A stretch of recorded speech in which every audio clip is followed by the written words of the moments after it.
On May 10th of 2011, Warren County Sheriff Sergeant Brian Dulle was struck and killed by a suspect's vehicle while stopping a driver who was being chased in Lebanon. Still the only known line of duty death in the history of that department. Since then, riders have come together each year to honor his life as well as others in law enforcement, and they'll hold this year's ride this Saturday. Here to tell us more about it, Ride Director Frank Fuller. Frank, glad you're back to talk about what's going on this year. And as I was looking at that date, and you know, we all remember when that tragedy happened, and here we are 8.5 years later.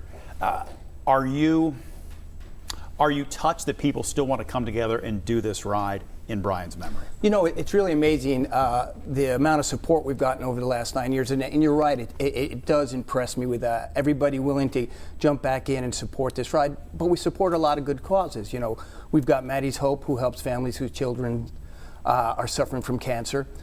The Morning Stripe, which is a charity that gives money to fallen officers' families or officers that are hurt in the line of duty. Last year, unfortunately, we had a lot of Sheriff Bill Brewer and Jared Lee from Clearwater that they had to give donations to. As a matter of fact, all the money we raised for them last year has been used in this last year. Already. Wow. And then the third scholarship is the scholarship in Brian's name at Butler Tech. And to date, 34 scholarships have been given. That's amazing. For a lot of people, I don't know that they just don't realize it, but the community of riders, the amount of events they have, as you're speaking to right now, where they are raising money for very, very important causes, is just off the charts. It really is. Oh, it's unreal. There's the biker community is probably the most charitable that I've ever seen, because they're always out there to raise funds for whoever it is, for children, for law enforcement officers, for military members as well. Yeah. So I know you said last year, you know, you had some rain in the forecast. You were worried about the number of riders. This year, we're going to try to get those numbers back up again.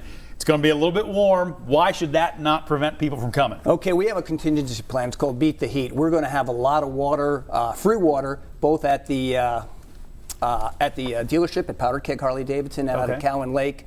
The Iron Samaritans are supplying the water and snacks when we get out there. Excellent, excellent. Now, what if somebody wants to take part, they want to support this cause, support the scholarship fund, but they don't necessarily, what if they're not a rider, but they still want to help? Is there something for them to do? Well, from the very first year when it was just a ride, it's really become an all-day event. From the time we get back at about 12:30, 1 o'clock till when we shut down at 3, we've got all kinds of things going on. There's all kinds of raffle baskets, and there's going to be a band there playing music and everything, and food vendors and everything else. So there's a lot going on. It's a big event right now. There's plenty to do. If people want to find out more information, if they want to register to ride, what's the best way for people to find out more information? The best way is to go to our website, DulleMemorialRide.com. Okay. They can sign up and register right then and there.